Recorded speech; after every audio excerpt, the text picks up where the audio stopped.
Un chico de granja, con un truco que parecía una locura, derribó 40 aviones japoneses.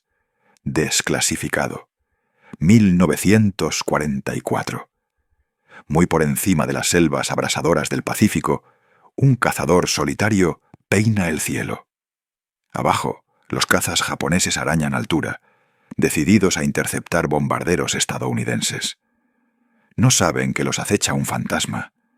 Ese fantasma no era un asesino endurecido. Era un muchacho callado de una granja en Wisconsin. Y al terminar la guerra, sumaría 40 victorias confirmadas, un registro jamás superado. Como el piloto más discreto de las fuerzas aéreas del ejército, llegó a ser su arma más letal. Esta es la historia del hombre al que no pudieron abatir, del récord que no logran romper, y del precio silencioso de convertirse en el as de ases de América. Mientras Richard Bong afinaba su puntería, el mundo empezaba a arder. En Europa, la máquina de guerra nazi aplastaba naciones sin descanso. En el Pacífico, el imperio del Japón avanzaba con una conquista feroz. Para 1941, Estados Unidos seguía siendo un gigante adormecido.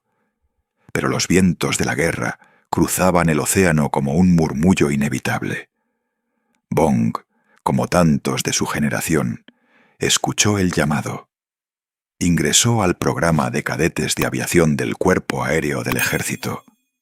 No lo movía la gloria, sino un amor sencillo y profundo por volar. Sus instructores lo vieron de inmediato. El chico era un natural. No solo pilotaba un avión, se fundía con él. Los mandos parecían extensión de su propio cuerpo. Se podría decir que aquel talento puro traía un filo peligroso. También traía inquietud. Destinado en Hamilton Field, en California, el teniente segundo Bong conoció al caza más avanzado de la nación. El P-38 Lightning, veloz y afilado, le robó el corazón. Y ese amor casi destruye su carrera antes de empezar. Los informes oficiales, pulcros y archivados, hablan de acrobacias no autorizadas. La realidad fue más temeraria. Bong convirtió el cielo de San Francisco en su patio de juegos. Voló su P-38 por Market Street, tan bajo que los peatones vieron los remaches de las alas. Hizo un rizo alrededor del puente Golden Gate, vulnerando con belleza y descaro cada norma del manual. Sí, se lucía, pero también probaba límites, los suyos y los del avión. Entonces su comandante, el general George Kenney, dejó claro que no tenía paciencia para alardes. Era un táctico severo y brillante, responsable de la Quinta Fuerza Aérea. Cuando Bong se presentó ante él, esperaba quedar en tierra para siempre. La reprimenda fue dura, una tormenta que quebraría a otro. Pero Kenney vio algo más en sus ojos. No era arrogancia, era confianza, un dominio absoluto de su máquina. Vio lo que ya vio el instructor de vuelo, un prodigio. Kenney, quizá uno de los comandantes más perceptivos de la guerra, tomó una decisión distinta. No arruinaría la carrera del chico, lo templaría en arma. Lo mantuvo bajo su mando directo, le ordenó más entrenamiento y después lo soltó. En septiembre de 1942, Bong fue destinado a Nueva Guinea. Era el filo sangrante de la guerra, húmedo, implacable y remoto. Allí las fuerzas estadounidenses intentaban detener el avance japonés entre malaria, barro y selva. Los pilotos que enfrentaría no eran novatos. Eran veteranos endurecidos, maestros de su oficio, que combatían desde 1937. Volaban el Mitsubishi A6M0, un caza tan ágil y legendario que superaba a casi todo lo aliado. Sobre el papel, un granjero de Wisconsin con pocas horas de combate no tenía opción. Pero Bong no volaba cualquier avión. Pilotaba el P-38 Lightning, diseñado por Clarence Kelly Johnson en Lockheed. Su silueta de doble botalón, empujada por 2 rugientes motores Allison, le daba gran velocidad. También una tasa de ascenso asombrosa. Lo más importante, todas sus armas estaban concentradas en la nariz. 4 ametralladoras de calibre 50 y un cañón de 20 milímetros apuntaban al mismo eje. Era una decisión de diseño crucial. Las armas en las alas debían converger a una distancia fija. Si disparabas muy pronto o muy tarde, errabas. El fuego del Lightning, en cambio, viajaba recto como una sierra de plomo y alto explosivo. Si el piloto ponía un blanco en la mira por una fracción de segundo, el resultado era devastador. Se podría pensar que toda luz proyecta sombra. El Lightning tenía una. Era un ase si no lo controlabas. El avión exigía maestría paciente y manos finas.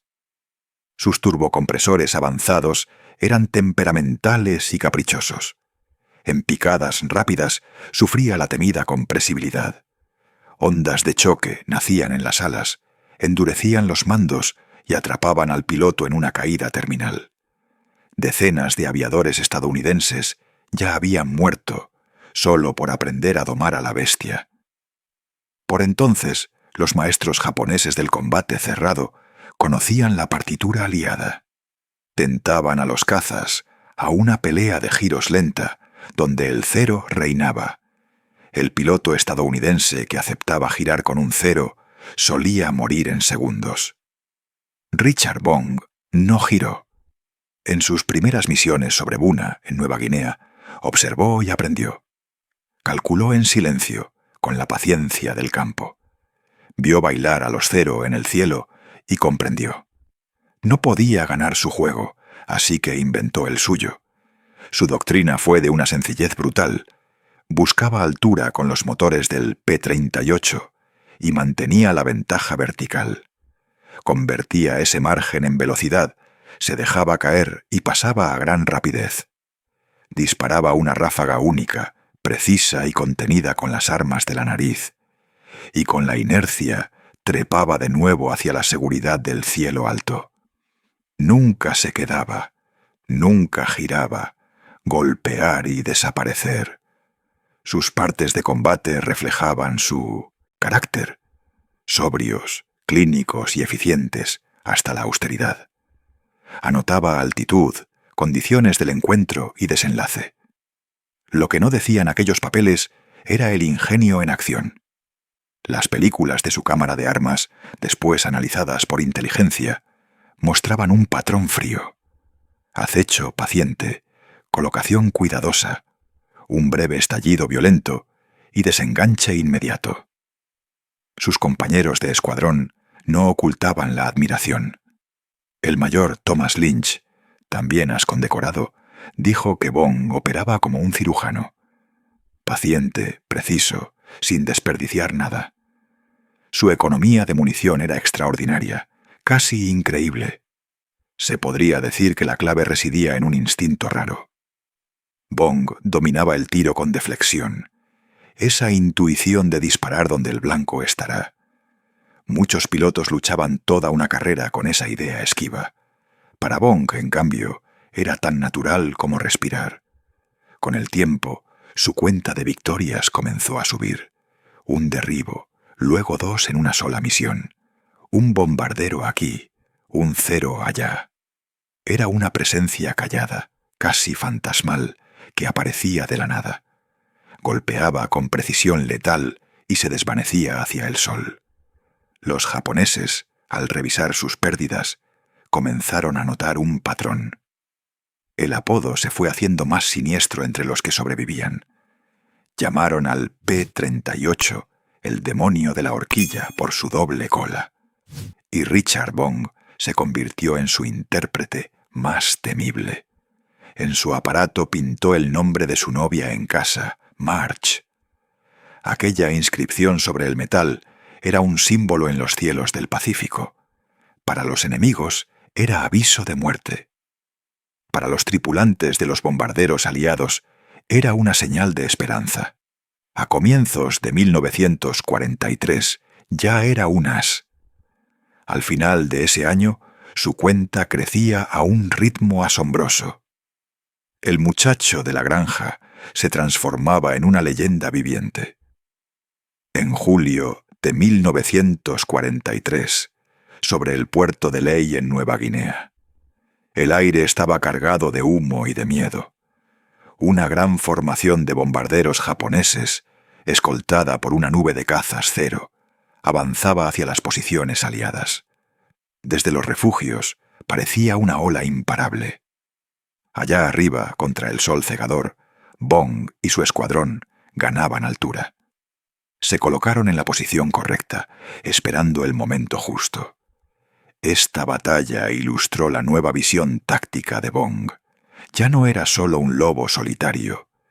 Dirigía la intervención aérea con precisión. En vez de lanzarse de inmediato, mantuvo su grupo a una cota superior. Forzó a los japoneses a mirar hacia arriba, deslumbrados por el resplandor. Esperó con una paciencia fría el instante en que un bombardero mostrara su vientre o un cero rompiera su formación. Entonces dio la orden. Los P-38 se precipitaron como tiburones plateados. Bong lideró la carga, su avión un borrón de velocidad y propósito. No persiguió a los ágiles cero. Fue directo a los bombarderos, el corazón de la formación enemiga. Un disparo preciso desde sus cañones hizo estallar un Mitsubishi en una flor de fuego y humo negro. No se quedó a observar la caída. Ya estaba trepando de nuevo, convirtiendo la velocidad en altitud, buscando al siguiente objetivo. Su escuadrón imitó el patrón, atacando y desvaneciéndose, sembrando confusión entre pilotos japoneses, incapaces de seguir a luchadores más veloces. Los resultados fueron demoledores. Se destruyeron numerosas aeronaves enemigas con pérdidas aliadas mínimas. Los partes japoneses de entonces rezuman una sensación de pavor. Describen encuentros con cazas norteamericanos que atacaban con una velocidad y una precisión que no podían contrarrestar. Tenían la impresión de ser cazados por expertos. En noviembre de 1943, Richard Bong tenía 21 victorias confirmadas. Aquella cifra no era solo impresionante, era histórica.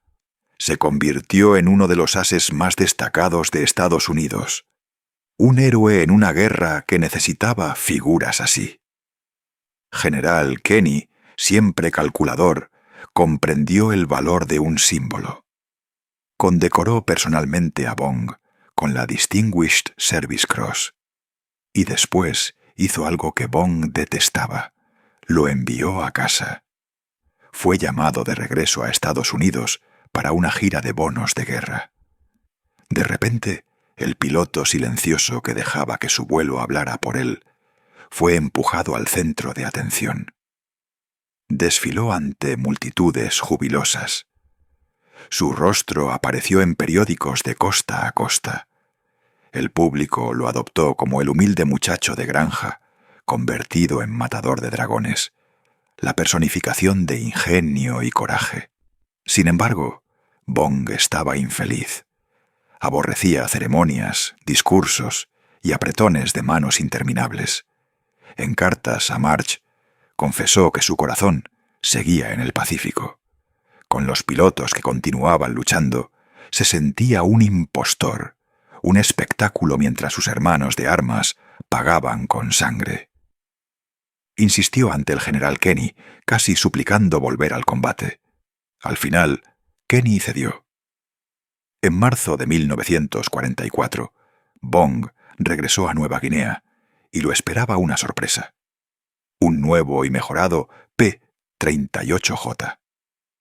Era una máquina de matar refinada. Contaba con motores mejorados, un sistema de calefacción de cabina más eficaz para vuelos a gran altura y, sobre todo, alerones con asistencia hidráulica. Esa innovación dio a la nave una maniobrabilidad superior a altas velocidades, mitigando una de sus principales debilidades. En las manos de Bong, el P-38J dejó de ser solo un caza. Se volvió un bisturí. Regresó a una guerra distinta. Los años de desgaste habían cobrado un precio en la aviación japonesa. Muchos pilotos veteranos ya no estaban reemplazados por jóvenes con formación y horas de vuelo limitadas. La brecha de experiencia entre ambos bandos se había convertido en un abismo. Su enfoque táctico siguió evolucionando. Perfeccionó el ataque frontal, una maniobra que exigía un coraje inimaginable. Muchos pilotos rompían la aproximación temiendo la colisión. Bong no. Mantenía el rumbo, mirada fija en el enemigo, disparando hasta el último segundo posible. La velocidad de cierre superaba las 800 millas por hora y la ventana para acertar duraba menos de un parpadeo. El registro de su cámara de tiro lo muestra atravesando repetidamente los escombros de sus víctimas. En junio de 1944 ocurrió lo inevitable. En una misión sobre Nueva Guinea, derribó su 27º y 28º aparato enemigo. Con eso, superó el récord de 26 bajas del legendario Eddie Rickenbacker de la guerra anterior. Richard Ira Bong pasó a ser oficialmente el mayor as de caza estadounidense en vida. El general Kenny sintió orgullo y temor a la vez. Prohibió de inmediato que Bong realizara misiones de combate rutinarias, considerándolo demasiado valioso para arriesgarlo. Argumentó que Bong era un tesoro nacional, cuya pérdida sería un golpe catastrófico para la moral. Bong se enfureció. Sentado en tierra, frustrado, sostuvo que su lugar estaba en el cielo, guiando a los suyos. Se alcanzó un compromiso. Kenny le permitió volar, pero solo en misiones de máxima prioridad y siempre como líder de vuelo. Para dirigir la batalla en lugar de limitarse a pelear. Las restricciones no lo frenaron. A menudo, ser enviado en misiones prioritarias significaba ir exactamente donde el combate era más intenso. En octubre de 1944, sobre Balikpapan en Borneo, escoltaban a bombarderos B-24 contra refinerías japonesas. El objetivo era crítico, y los japoneses se lanzaron con todo para defender su suministro de combustible. El cielo se llenó de combates enredados.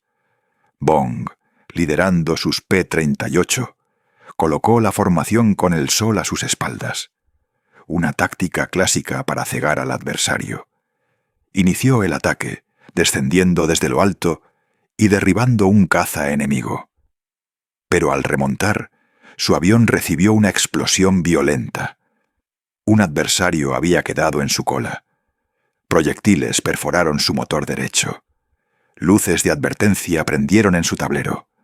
El motor tosedó, se incendió y se detuvo. La mayoría de los pilotos habrían replegado de inmediato, volando a casa con un motor. Era lo sensato, era lo prudente, pero en ese instante Richard Bong no fue ni sensato ni prudente. Fue un depredador. Aun con el ruido y el humo, conservó la calma y actuó con cuidado casi mecánico. Desacopló la hélice muerta para reducir la resistencia y usó el extinguidor.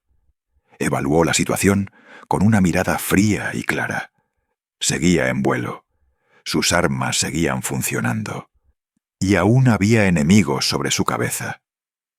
Con el P-38 tocado y dejando una estela de humo, regresó al combate como si nada. Volando, con un solo motor, y con el rendimiento claramente mermado, buscó otro caza japonés. Lo encontró y lo derribó. Solo entonces giró rumbo a casa, cuidando su avión herido a lo largo de cientos de millas sobre el océano abierto. Al aterrizar, Las tripulaciones en tierra quedaron horrorizadas. El P-38 tenía agujeros de bala por doquier. Un motor entero había quedado destruido. Declararon la aeronave inútil para el combate, encaminada al desguace.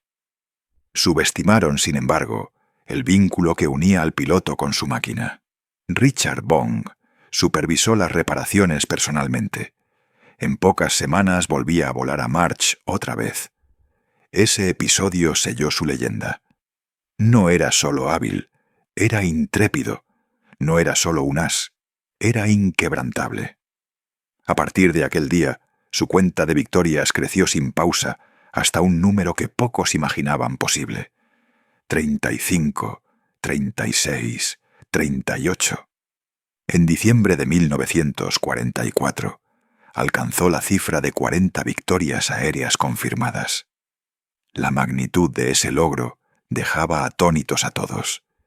Era una marca tan fuera de lo común que parecía casi irreal.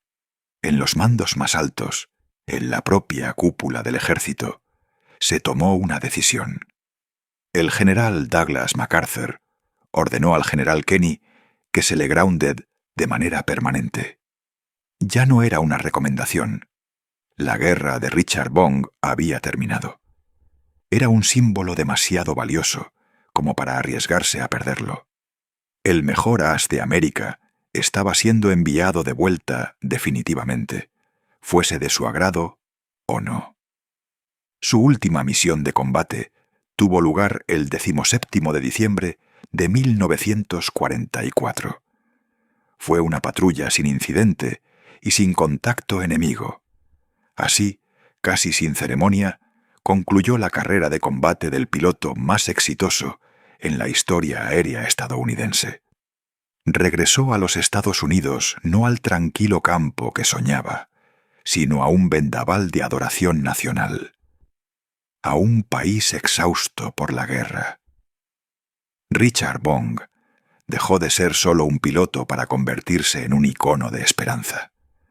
Representaba esa fuerza callada y decidida que muchos creían necesaria para ganar la guerra. Recibió la Medalla de Honor, la máxima condecoración por valor. En los solemnes salones del Pentágono, el secretario de Guerra Henry Stimson le colocó la medalla al cuello. El texto oficial, leído en voz alta, ofrecía un resumen militar de hechos que rozaban lo increíble. Hablaba de valentía conspicua y de intrepidez, del riesgo asumido por encima y más allá del deber. Mencionaba su coraje inquebrantable, su brillante liderazgo y la persecución incansable del enemigo, incluso en situaciones de número adverso y oposición intensa. Bong permaneció allí, silencioso y humilde, visiblemente incómodo en su uniforme decorado. Era un hombre que se expresaba con acciones y no con palabras. Se sentía más a gusto en la cabina estrecha de un P-38 a Tatnington en 20.000 pies que en una sala llena de generales y políticos. Después de las ceremonias, encontró por fin un instante de sosiego. El 10 de febrero de 1945 se casó con su querida Marge Patendal en una iglesia de Superior, Wisconsin. Por un breve lapso, el asesino aéreo más letal de la historia estadounidense fue solo un esposo. Un joven que anhelaba construir una vida lejos del grito de los aviones en picada y del fogonazo de los cañones. La guerra en Europa entraba en sus últimos y sangrientos estertores. El final del conflicto global parecía acercarse al fin. Pero, ¿cuál era el secreto real de su éxito fenomenal? ¿Cómo logró un hombre, en una máquina concreta, alcanzar un récord que parecía estadísticamente imposible? La respuesta residía en la mezcla del hombre, la máquina y una doctrina táctica adelantada a su tiempo. Tras la guerra, los expertos de la Fuerza Aérea estudiaron sus filmes de cámara de tiro y encontraron una precisión que cortaba: el aliento. el porcentaje de impactos de Bong, la relación entre balas disparadas y objetivos alcanzados. Era extraordinariamente alta, muy por encima del rendimiento medio. No derrochaba munición ni se fiaba de la suerte. Actuaba con un cálculo frío de velocidad, ángulo y tiempo, arraigado en su propia naturaleza. Su vida temprana como cazador, acechando presas en los bosques, le enseñó a ver el mundo en términos de plomo, de flexión y un disparo perfecto. Su filosofía táctica, pulida a lo largo de 200 vuelos de combate, se convirtió en estándar para los pilotos estadounidenses en el Pacífico.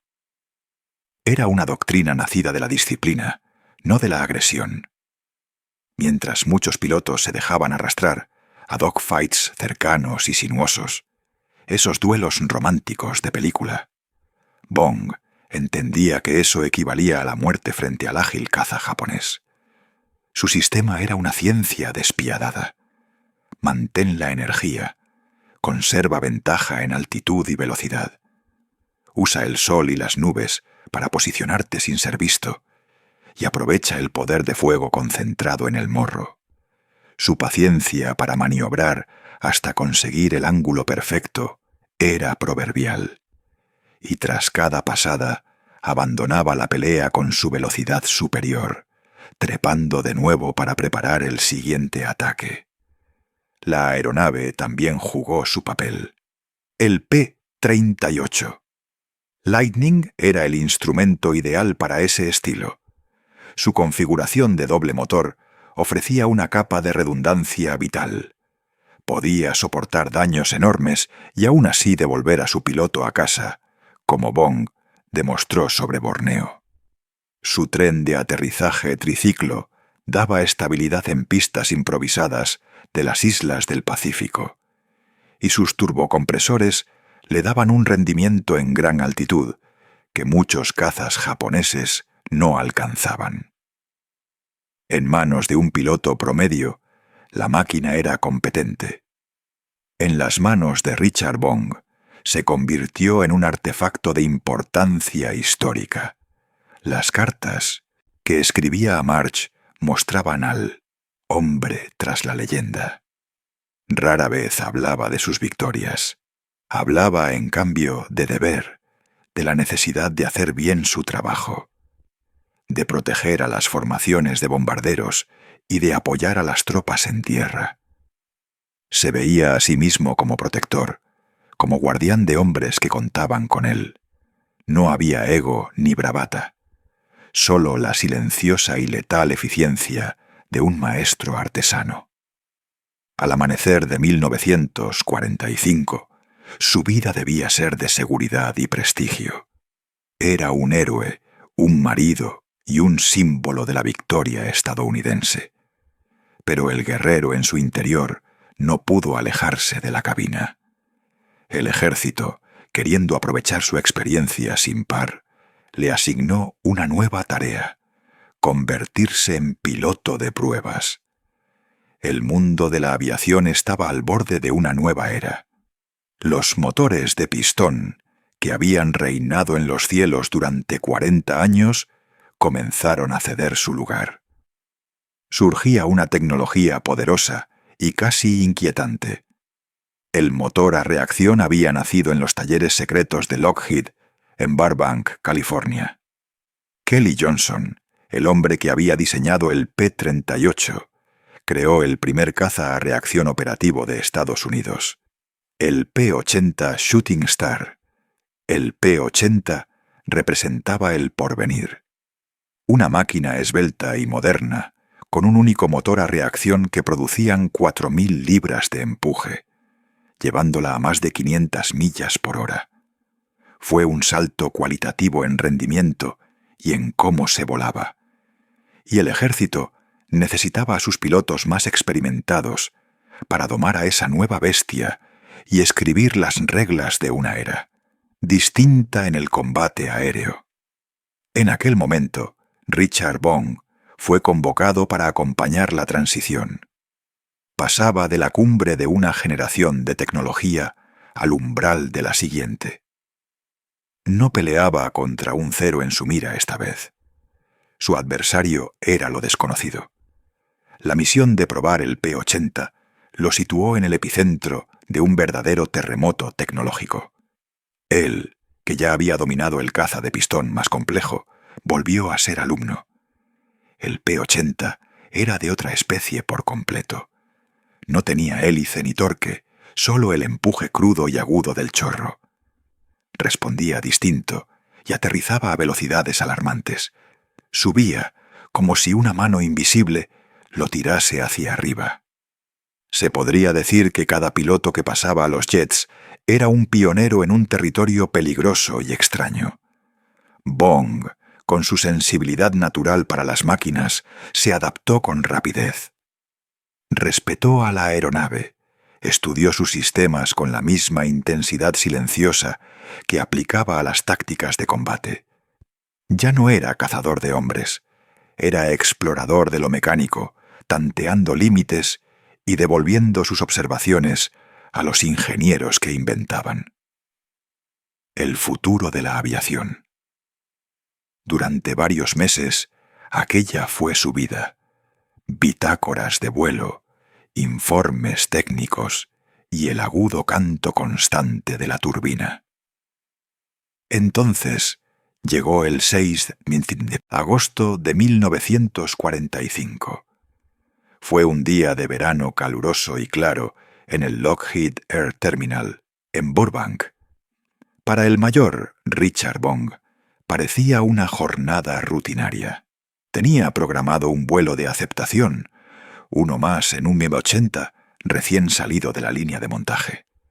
Recorrió sus listas de comprobación, se puso el equipo y se acomodó en la cabina de la máquina.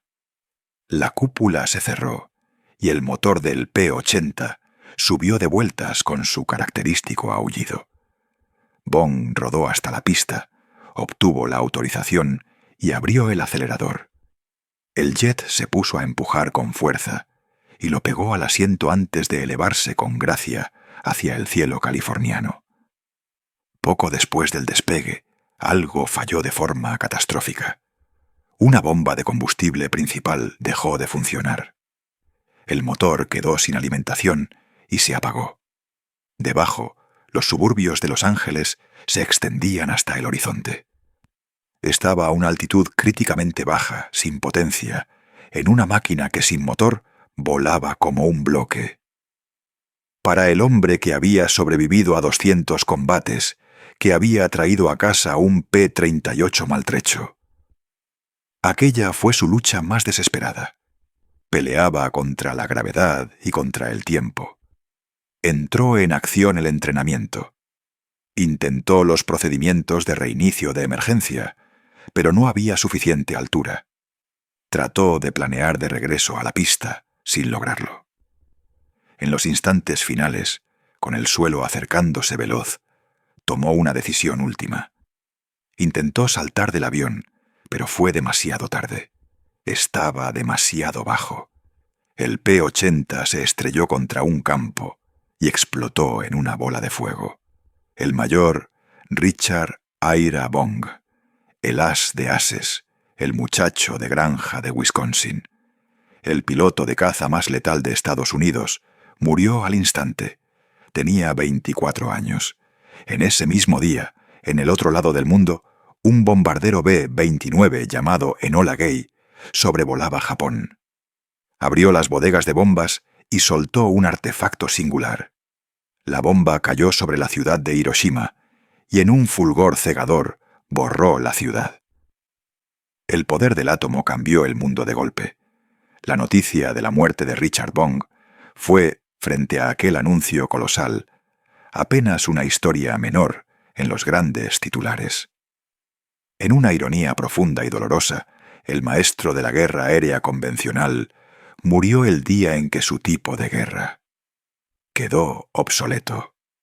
Hoy, la cifra de 40 victorias confirmadas de Richard Bong sigue intacta. Es un registro que probablemente perdurará por siempre. El combate aéreo moderno, gobernado por pantallas de radar y misiles más allá del alcance visual. Ya no propicia los duelos cercanos que definieron la Segunda Guerra Mundial. La era del as pistolero terminó. La verdadera dimensión del impacto de Bong no se limita a los 40 aparatos enemigos que derribó. Está en las tripulaciones de bombarderos a las que escoltó, en las tropas que miraron al cielo, buscando su protección, y en la doctrina táctica que ayudó a consolidar, salvando muchas vidas después de él, en su estado natal de Wisconsin, en un centro histórico que lleva su nombre. La medalla de honor reposa en una vitrina silenciosa. Un P-38 restaurado, con el nombre March pintado en su nariz. Permanece como tributo mudo al hombre y a su máquina legendaria. Los campos y cielos donde luchó ahora gozan de quietud, pero el récord permanece grabado en las páginas de la historia militar. 40 victorias, 200 vuelos, una leyenda que no se rompe. Que esta historia nos devuelva, por un momento, la calma para honrar la disciplina y la humanidad de quienes tomaron decisiones bajo riesgo extremo. Si te acompañó esta narración y quieres seguir explorando relatos así, suscríbete al canal. Gracias por escuchar. Descansaremos ahora con la memoria de aquel muchacho de la granja que, con talento y mesura, dejó una marca eterna.